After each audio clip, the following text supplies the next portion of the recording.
at 11:30 a.m. on the Creative Hive Facebook page. And we are really excited today because we get to bring in a friend, someone that I have been able to watch her business go from an idea to a 1 store to a 2 stores to this complete mission of joy. And if you don't know who I'm talking about, it's Jacqueline Jacek. Saying her name makes me smile. Eating her chocolate makes me smile even bigger. And we're very excited to have her here today. Welcome, Jacqueline. How are you? Thank you. Welcome, everyone. Are you ready for this? I'm ready. All right. So we get to spend a little bit of time talking chocolate, talking joy, and talking a little bit about how everybody's lives have changed, because obviously yours has been impacted too. But let's start with Jacek. For those listening that haven't been introduced, it's their lucky day. Tell us about Jacek and what it is and what you Sounds do. good. I think the worst part is introducing Jacek and not actually having chocolate to give you and for you to taste while we're doing this. But Jacek is an artisan chocolate business that works on a fashion business model, but our core purpose is to spread joy. So that is really our northern star in terms of who we are and what we do. But as a fashionable chocolate business, our whole proposition is aligning the two. I couldn't decide when I was sort of building my career what I wanted to do, but I did know I wanted to bring joy. So I could decide if I wanted to go into culinary or into fashion. So I decided to use chocolate as my canvas for fashion. And so we launch collections 4 times a year. Our chocolate bars, a lot of them are inspired by fashion icons. We have a fabric collection, which is bean to bar, essentially making the textile or the fabric for our chocolates. So so we're an artisan chocolate company committed to joy. You know what? The idea of the fashion is so inspiring because a lot of your flavors and your tastes and your collections are unique. Sometimes they're a little bit eccentric and they bring people into something that they maybe wouldn't have, which is the beauty of watching fashion. So you've really melded those two worlds. Absolutely. And I think one of the benefits I have over fashion, being in fashionable chocolate, is that I have a 4th dimension. So you have form, function, and color, but in chocolate, I also have flavor. So it's 4-dimensional. So the options from a design perspective are like endless, which makes it really exciting. And I think launching collections is really exciting in the business because, we don't always have the same products. And we're artists, and it's kind of that anticipation of like, oh gosh, what are people going to think? Are they going to love? Are they going to hate it? What's the emotional response to it? We never want it to be, oh, it's a good collection. We want people to love and hate. We want emotional response to the different flavors, and we always throw one polarizing flavor in every collection, just because I think it's really fun to elicit emotional response, just like fashion. Like, you'll see some wild pieces. You can appreciate them. You might never wear them, but it's very cool to experience it. When it comes to that and you talk about a collection, give us an example right now of your latest collection and what's the most polarizing flavor there? Cucumber mint, for sure, hands down.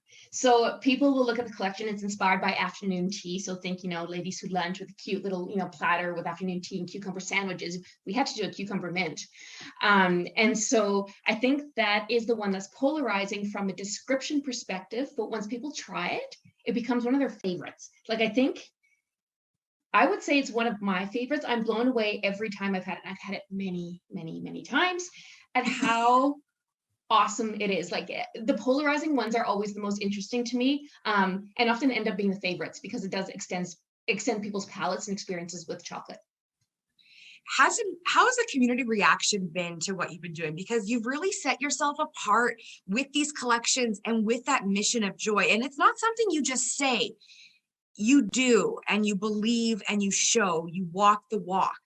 Thank you. Well, I hope so. And trust me, I try and bring joy every day. Some days I'm less successful than others, but it is very much a part of who we are and how we, hire our team and how we build our team. Joy is literally a thread through everything we do. And it does set us apart. And I think, we have a lot of wins. We've had a few misses where we have to learn, how can we bring more joy in those experiences. But even from a retail experience, an online experience, we're really trying to, create joy, not just through chocolate as well. Like, if you look at our social media platforms, this week I was posting about the flowering trees in my yard. That brings me immense joy. And I think that's something that can be shared. Those small things in life, you guys always highlight a lot of those little small things in life that you can just have that moment of joy. And right now, those moments of joy can mean so much more.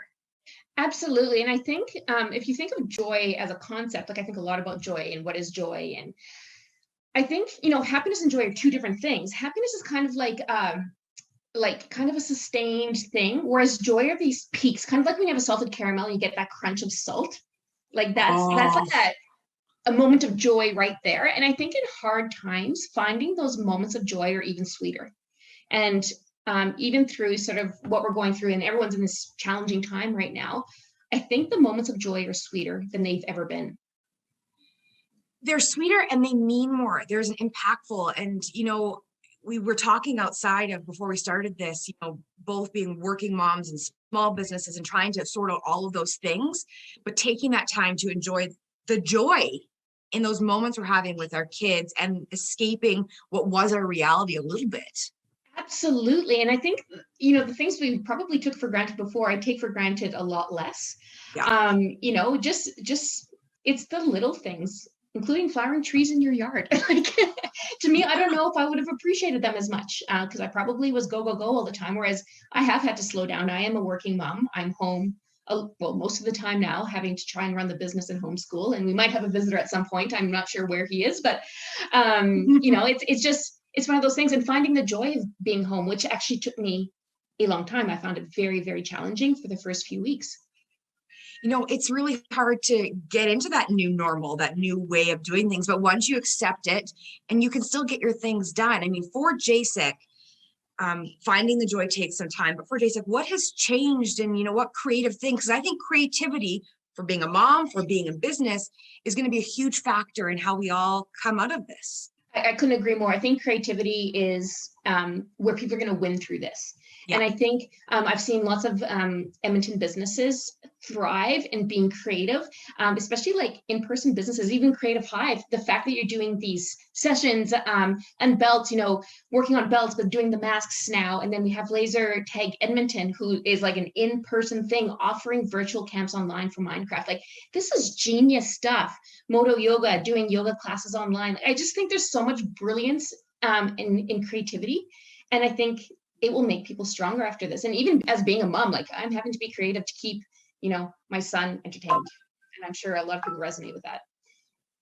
Absolutely. It's exciting though. And I kind of, on those days, because I felt at first I had a much steeper roller coaster when this first started.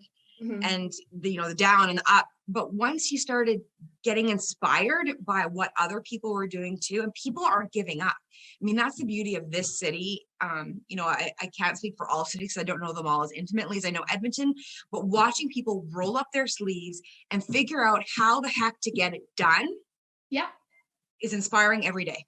Absolutely. And how to better serve your followers and those that are, supporting you. Like, how do we better serve? And so I think that's been our mission, in the last few weeks, is how do we bring joy in a time where I think joy is needed more than ever. And so, our team has come together, and I'm super excited to launch something on this coming Friday, which is, I'm going to let people know because I've been teasing it and I haven't actually. Oh, you're doing it right now. Oh, I'm going to do it right now and tell you what we're doing. Okay, you do that, and then I'll bring up the pictures. Okay, sounds good. Okay. So what we're going to do is, I know a lot of people, including myself, have been trying to book camping sites, but of course, it's impossible. There's 50% occupancy. Everyone's, kind of really wanting to get out there and start camping, which is not going to be possible just based on availability and, schedules and challenges right now. So what we've done is we've created home camping experience kit, which can be used while camping too.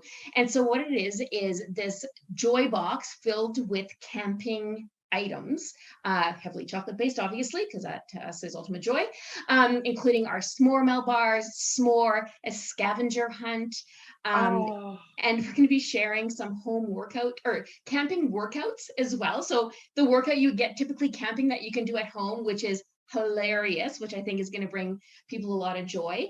And so we're also sharing a graham cracker recipe that is incredible. So there's three options. There's a regular graham cracker, there's a vegan option, as well as gluten-free. So there we go. There's some photos that we did for the at-home camping experience. So this is my sister-in-law and brother-in-law, Chris and Rhiannon, who have set up a home camping experience sort of kit with us. So they worked with us because they do this all the time. And so, what makes that experience memorable and fun as if you weren't in your backyard. Yeah, it's just kind of a fun thing to do. It's that creativity, and it's using what you guys do best and combining that with something we can actually do successfully right now and bring that joy into it. So at this picture here that we're looking at, what am I seeing? I mean, obviously So I'm what they're seeing doing is they're you can't see their bodies. They're lying in their tent right now, and they are just eating chocolates and taking the time to enjoy the moment and being mindful of eating. There are the graham crackers that we're going to give the recipe for and give the 3 options that's in the kit. And then we're also making these vanilla bean marshmallows that literally taste like a cloud of heaven. We don't do the marshmallows very often. They're only available in the home camping kit or camping experience kit, but you can put them in the sipping chocolate as well, and it is so good. that makes my mouth just go, yes. And how much fun to enjoy this with the whole family. So here's the scavenger hunt. So you guys have thought of not only of taste and sight and sound and smell, you're having, like, you're getting the whole family involved. Yes, absolutely. So this is a full experience, and I mean, celebrate whoever wins, however, which way you want. But we have some scavenger items here that you should be able to find at home, somewhat camping related. So make it a competition with your family. Have fun with it, or do it with your neighbors. See which family can finish first. So the whole idea is just really to be home, be safe with your family, but have a lot of fun, which is, I think, the whole point. Oh, there's that. Oh Yeah, yeah, these are and just there's the s'more bars and the s'more melts, which we bring back every year. This year we weren't sure if people wanted it, so we kind of threw it out there, and it was a vast and resounding yes. And so what they are is a graham layer that's gluten-free with a fresh marshmallow that we roast, and then we covered in chocolate, and the s'more melt has a layer of caramel in it as well. as you get to do these, I mean, the creativity to bring these to life, is that so much fun for you? I mean, what does that make, how does that make you feel when you just get to bring these things to life? Oh, it's incredibly joyful. And, I think the team has a lot of fun coming up with new things. I think that's why we have a joyful team, is because we're always inventing, we're always creating, right from the product to, the vision for the experience we want to create, to the photography. So it is a lot of fun. I'm bringing up this next box here because you sent us these as well. I mean, there are a lot of kids and families that are missing this right now. And I think you've hit the nail on the head with this one too. I mean, their smile is going to be happening when you hand these out. Thanks. Yeah. So this was another graduation. Is not something we've ever really focused on before or done, a joy box for before. But I think all those finishing school right now really need to be celebrated. And it's sort of, a group that we thought, wow, these people need joy. I mean, they've, gone to school for 12 years, and they, don't get the opportunity to celebrate like they normally would. A lot of them I know have already, the girls have bought their dresses. So we're just hoping to celebrate them, and hopefully, they can sit in their beautiful gowns and eat chocolate. Oh, I don't know about you, but that sounds pretty darn delightful to me. Bringing these kinds of joyful things together is your example of creativity. Have you seen any other awesome examples that you wanted to share too? I mean, I love highlighting people that are doing cool things. Photo booth was going around to different venues and taking pictures outside just to let people know they're still there. Like, there's some great things happening. There really is. And I think people are just looking at their businesses and changing it. I mean, a lot of people are doing curbside, which is great. Actually, before the call, you heard my doorbell. I had to run out because Roasty Coffee delivered my coffee. Because this morning we were out, which is kind of a big deal with Jacek household. So I think, people are still delivering what they do, just in a new way. And I think another great example is Duchess. I think they have nailed it on the head by doing croissants you bake yourself. Right? So it's reinventing their business. It's not something they would have thought to do before because they didn't have to, but we're being forced to sort of rethink the way we do things. And for us, it's I think the key question for us now, and we don't have all the answers, is what does joy look like in version 2 of Jacek? Because Jacek will change and already has changed. I mean, we've had to close our downtown store, which is sad, but we still want to bring joy to that market. So how can we do that will make sense in the future, long term? And I think, we will grow from this. I absolutely agree. We'll grow, adjust, shift. And I think there's some incredible things that are going to be coming out of it. And we have to look for those moments of joy, because getting bogged down in the rest of it isn't going to help anybody. No, absolutely not. And I mean, it's not to say that I haven't had the hard days either. Like, it hasn't been highly joyful. Like, I think everyone can agree right? But you know, the moments where we're reconnecting with people using, you know, virtual meetings, I feel like I think we're enjoying a simpler time, and there is joy in that, you know, amongst the challenges. So I won't, you know, I'm not naive in saying there's no challenges, because there's definitely challenges for everyone. But I think those moments of joy are just more important than ever. I absolutely agree. Well, I'm going to joyfully order a few of your little boxes there and have some s'mores. S'mores are enjoyed by everyone. I can't wait to see and, you know, see people's pictures of them enjoying what you guys are doing. So people can get the 2 new boxes coming this Friday, correct? So the graduation ones are available now. The camping experience kit launches this Friday, as do the s'mores and the s'moremel bars. So you can buy the s'mores and the s'moremel bars on their own, but the components of the home camping kit are only available, like you can't buy marshmallows on their own or anything like that. They're only available in the kit. Thank you so much for being here. And this whole idea of Edmontonians supporting each other and the shop local movement that's happening, I firmly believe, and my husband teases me because GHF is the acronym that I get at home, glass half full. Always. He goes, oh, there she goes. She's GHF again. And I firmly believe that it's only going to get better and better and better, because people are getting the amazing products we do here. And so they're starting to learn, and they're going to develop a taste for the good. And yeah, so and fun. I totally agree. And on that note, like, we can build really great products, but if you don't have a community behind you that's supporting you, I mean, it's all for naught, right? And I think Edmonton has been, and Sherwood Park have been incredible. Like, I am blown away at the support we've received. So incredibly grateful for everyone for believing in joy and, you know, sharing chocolate and bringing joy to others. Well, we will keep sharing chocolate and we'll keep spreading joy. Thank you so much for giving us the time today. I Thanks. know how busy you are, and so I appreciate that. And next time we see you, it will be in person, and it will Yes. be getting Amazing. chocolate. All right. Thanks. Have a lovely day. Thank you so much. Thanks, Des. Bye, everyone. Bye.